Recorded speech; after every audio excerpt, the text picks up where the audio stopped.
All right, I got a video for you from HealthyGamerGG. The video title is Why We Shouldn't Leave Incels Behind. Now, over the years, I've watched HealthyGamerGG a few times. I don't watch him much because I don't find what he says to be actionable, practicable. It just doesn't mesh with me. But considering he has over 3 million subscribers, maybe I should change my perspective on him and follow him a lot more doggedly, because I mean, I'm not even close to having 10,000 subscribers, so maybe my point of view is the one that's wrong. Let's go ahead and dive into this video and see what he has to say about incels and why they are worth saving. So I'm not the hugest fan of what you would call react content, but I watched a piece from Eliza Schlesinger's new comedy special, and I thought we could take a look together because I have some thoughts. There is an anger toward women in our world, in our country. You can see it with the current legislation that's being written. However, I wrote this joke before all this happened. Lucky for me. Yeah, there's an anger towards women. Let me see. Why is that? Now, a few months ago, maybe close to a year ago now, I did a reaction video to a video, and it was a video that was comprised of different segments, different short videos, and there was a woman from Europe saying, "You guys hate each other here. Men and women here hate each other," and I don't hate women. I don't, but they make it awful hard to like them. That's the problem. I think why men are perceived as hating women in the United States is because the women here are so insufferable. And you might be saying, "Oh, you're an incel yourself. You're saying this stuff." But look, how many people out there are saying, "Get your passport"? How many people out there have said that on the internet? Get your passport, because women in other countries are not a joke. American women are a freaking joke. Me hating women is evergreen, and so these jokes still work. But there is an anger toward women when they don't give attention, a sexual experience, love, admiration, a conversation to an absolute stranger. And they're...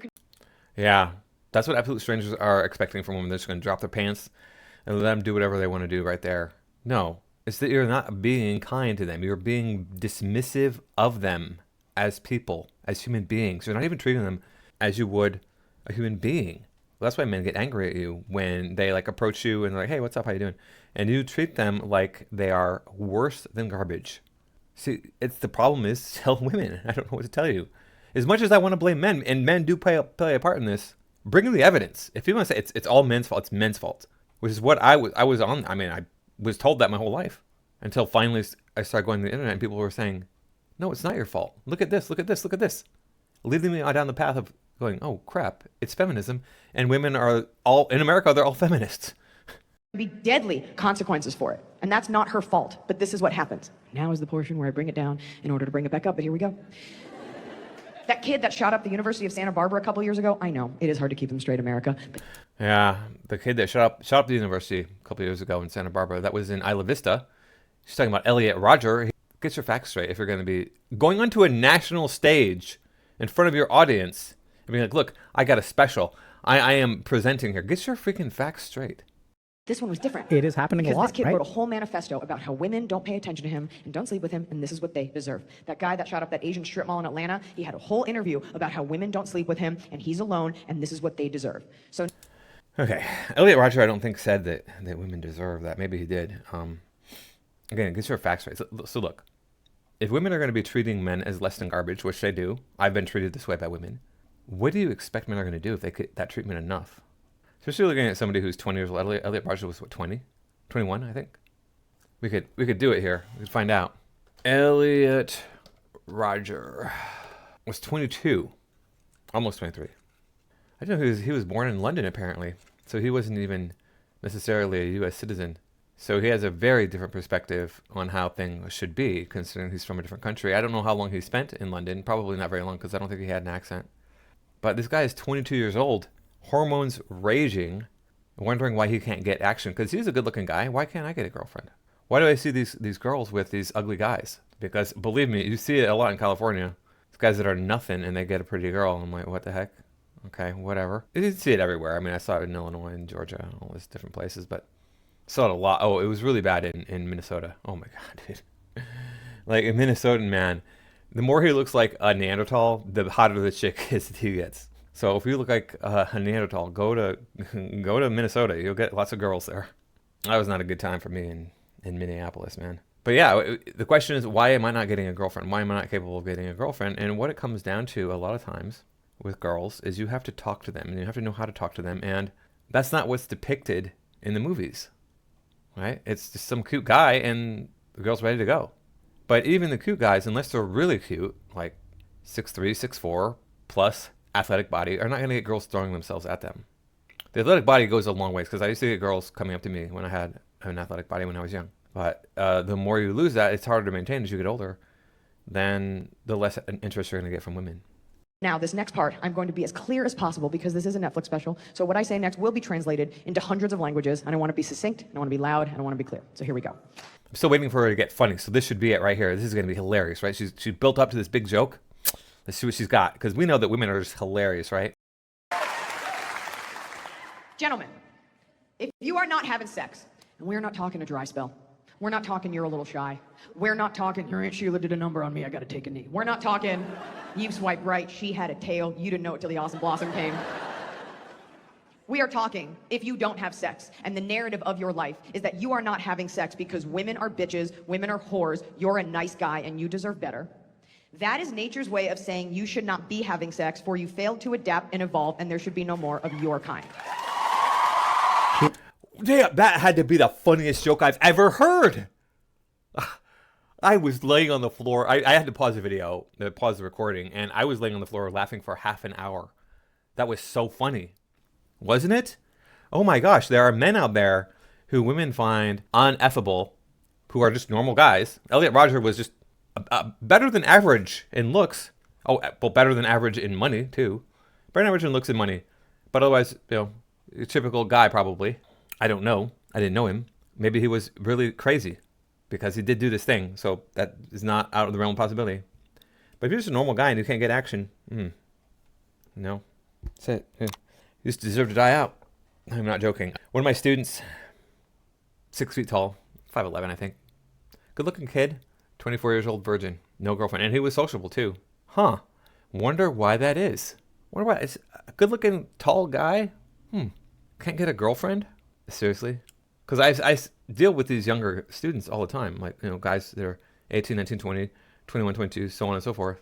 From 19 to early 20s is typical, my students. And he's not the only one that I know who was a virgin. They would come to me and be like, you know, hey, teacher, how do I, you know, get better with women? How do I, you know, get a date, get a girlfriend? How do I, you know, I've been talking to all these girls, but I can't get any of them to go out with me.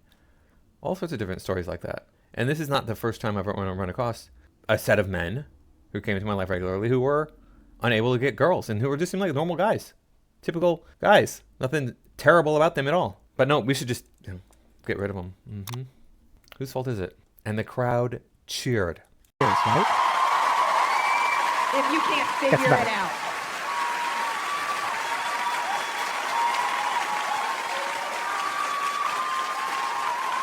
And I understand women cheer for that. Most men do. Some men are reserved. I get it. I'm a girl. I'm not one of you. And you don't know. You're like, I don't want to cheer for that. That means I'm leaving behind. It's bros before hoes. I'm leaving behind my guys. I can't do that. Yes, leave them. Leave the disease portion of your herd that is broken. They're giving you a bad name. Okay, well, what about all the women out there who can't get men then? Right, okay. Let's say we just leave behind the incels, which is a significant portion of the population. It's a growing portion of the population. Let's be conservative. Let's say it's 10% of the population right now. That means there's going to be 10% of women out there who are not getting any action because there's no men for them. Or they're going to be sharing men, which that's what she's saying is okay. Because these women would rather share a winner than settle for what they perceive as a loser, which, how many men out there are actually losers? I mean, there are some. I'm not going to deny that. But you see people working at their jobs. Oh, he works at CVS. He's a cashier at CVS. Ugh. Why would I want to date him? Oh, really? What are your options? What better options do you have? You're a single mom who's been ran through. And you think you're going to do something better than that? Give me a break.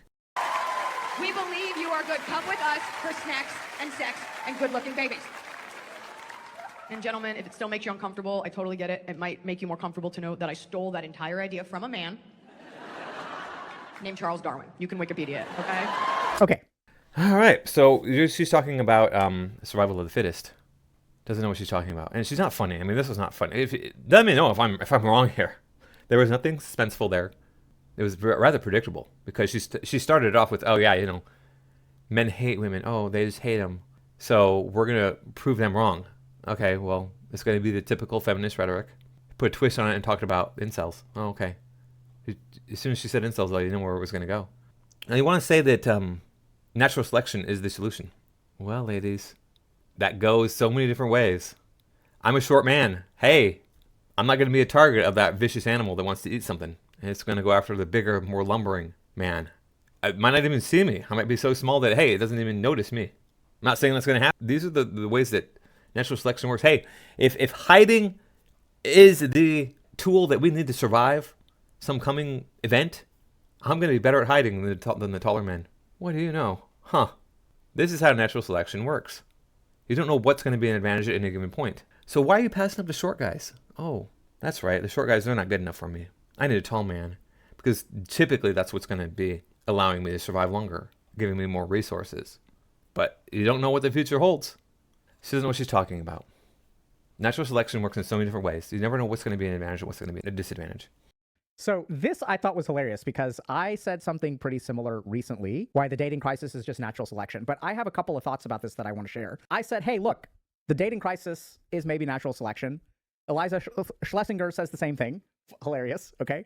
And please don't hate on her. I think she's a comedian. I think she's... Notice how he doesn't have a wedding ring on. Yeah, a lot of big talk for a guy who can't get a date.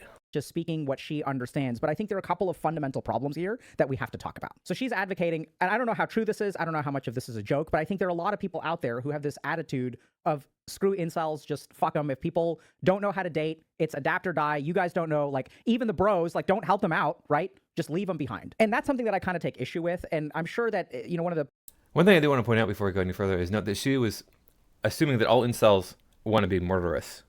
Elliot Rodger killed men too. He didn't only kill women. Most incels are just some like guy who is a shut-in, who doesn't want to go outside, doesn't want to deal with the world because people are freaking difficult to deal with. You have to have all these different social skills that you might not know, and then people get angry at you because you don't perform in a way that they find acceptable. And before we go on, please remember to like, comment, share, and subscribe. I do thank everybody for stopping by and supporting my channel. You can find me over on Rumble and on Twitter.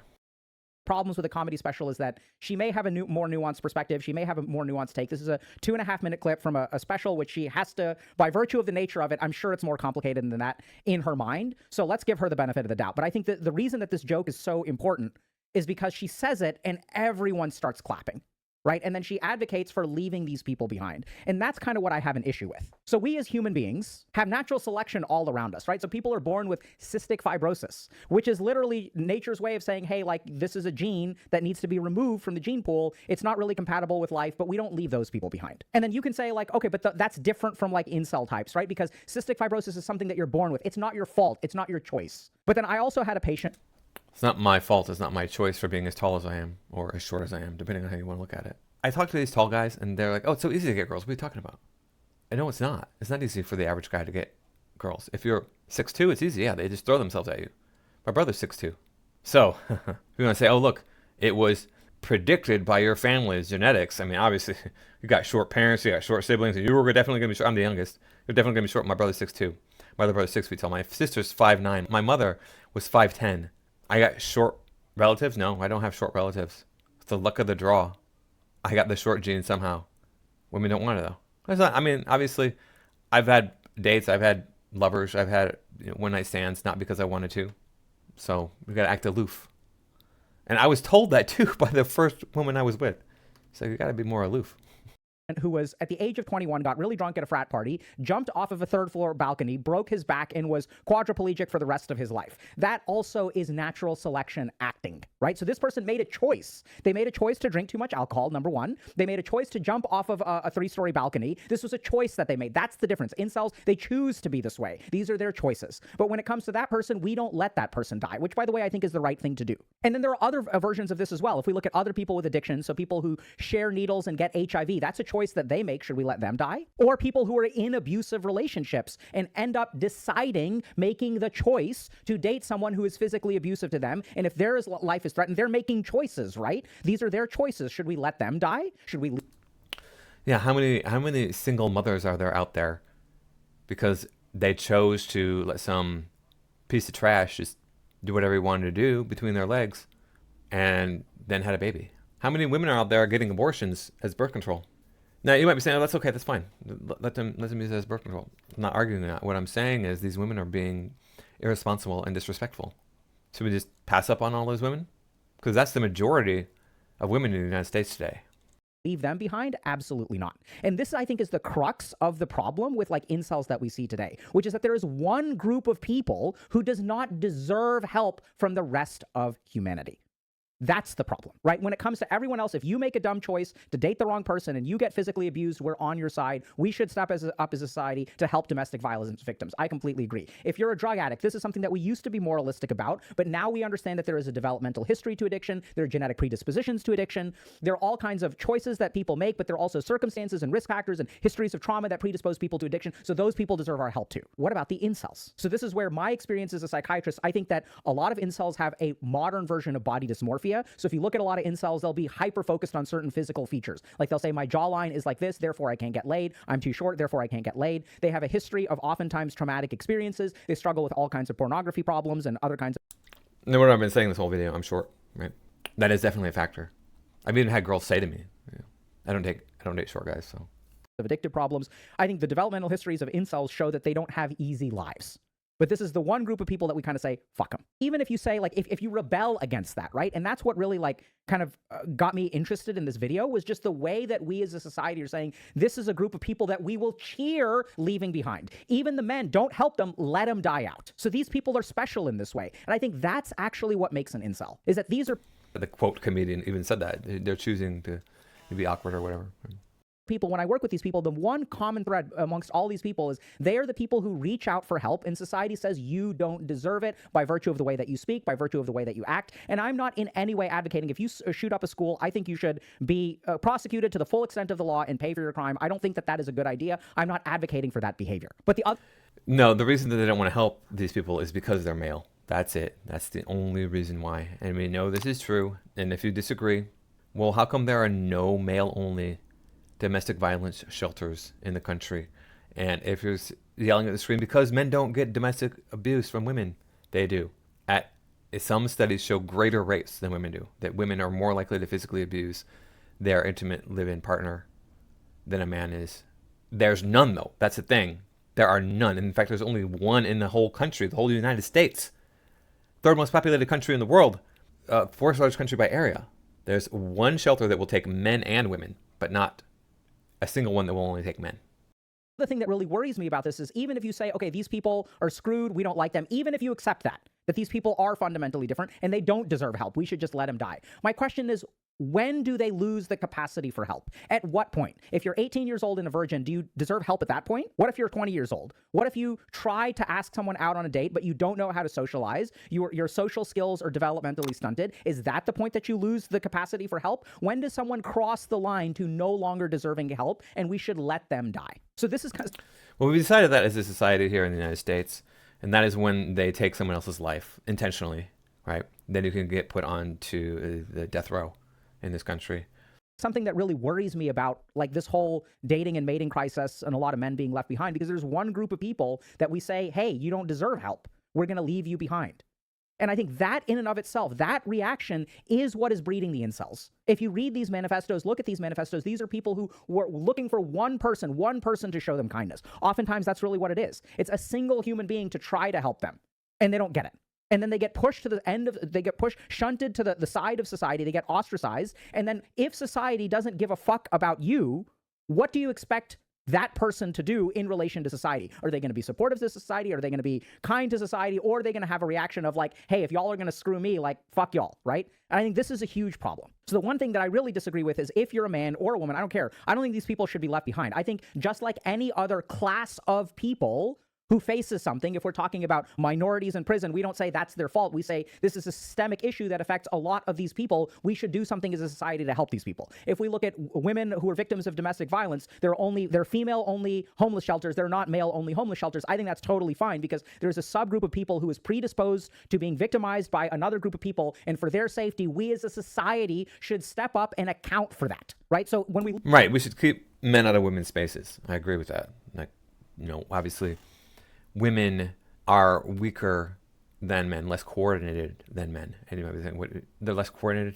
How insulting of you. Look, coordination comes with muscle mass to body mass proportions. So women have less muscle compared to how much they weigh. So they're going to be less. It's not a big difference. I mean, women might be 2% less coordinated than a man on average, but still, that's going to confer into fighting ability. So look at other classes of people who are struggling. If there's a class of people, it's a systems issue, not an individual issue. That's kind of, I don't know if that is like too self-evident or I need to explain that more, but does that kind of make sense?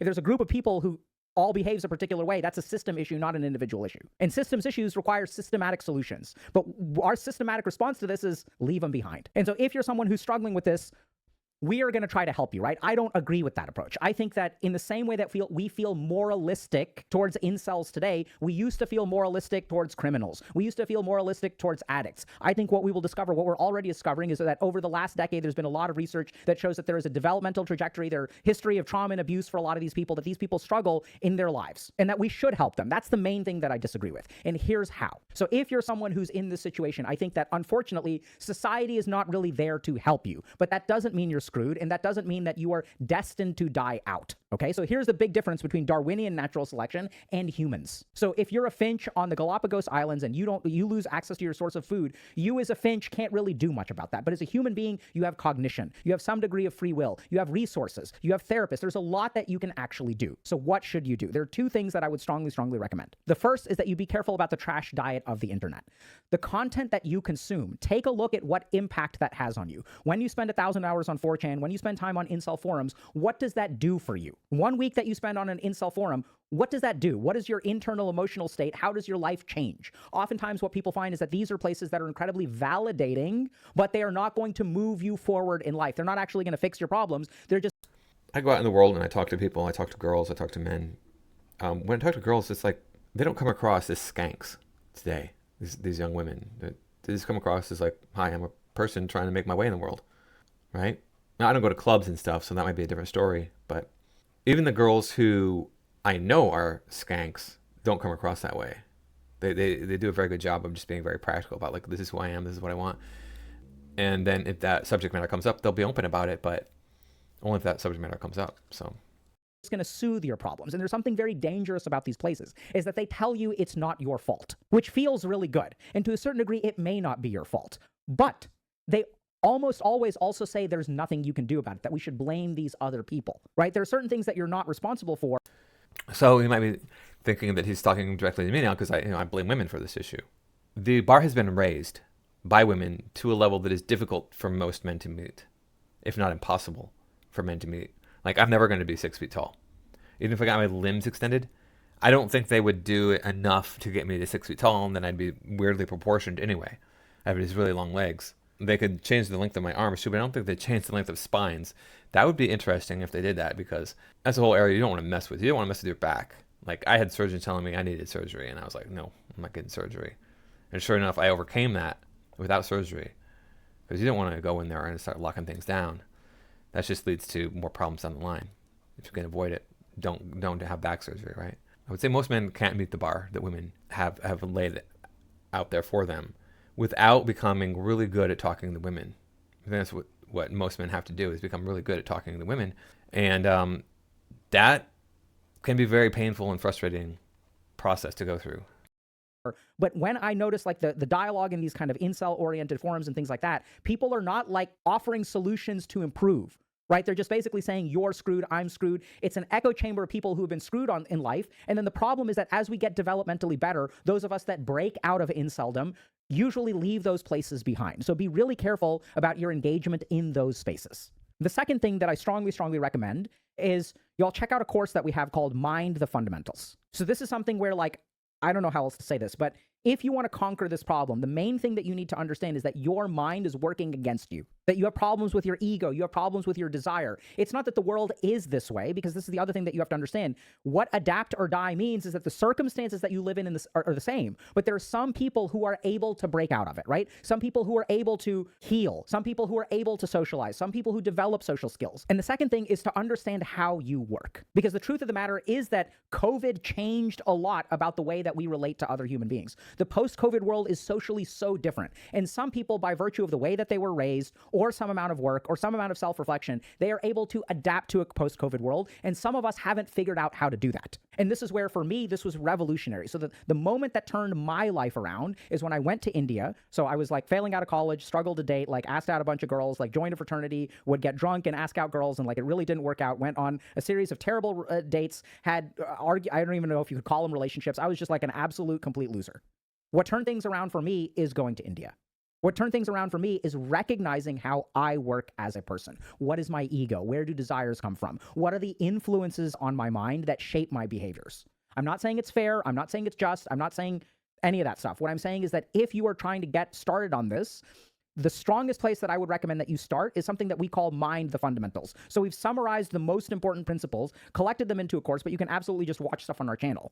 And here's the crazy thing, is that it works. You can work on yourself, is improving and setting boundaries, is learning to balance activity with periods of rest, has built resilience through pain, suffering, and failure, knows if difficulty comes, he will do his best to go through it and grow from it, is now able to form and maintain deep relationships with a selected few, is getting better at listening to and protecting their inner child, is learning the value of silence and nonverbal communication, knows life will always have its ups and downs, is starting to believe he's enough as he is, hasn't got everything figured out, but is okay with it. These are the skills that we try to teach in our community, and we are not going to leave you behind. The challenges that we face today, the existing institutions that we have are not able to help us. Right? Therapy seems insufficient because there's a certain amount of social rehabilitation which needs to happen. But who's taking responsibility for that? So I think that while I sort of agree with Eliza Schlesinger, and like I made a video about how I think this is natural selection, I think it's not hopeless, and I don't think you deserve to be left behind. All right.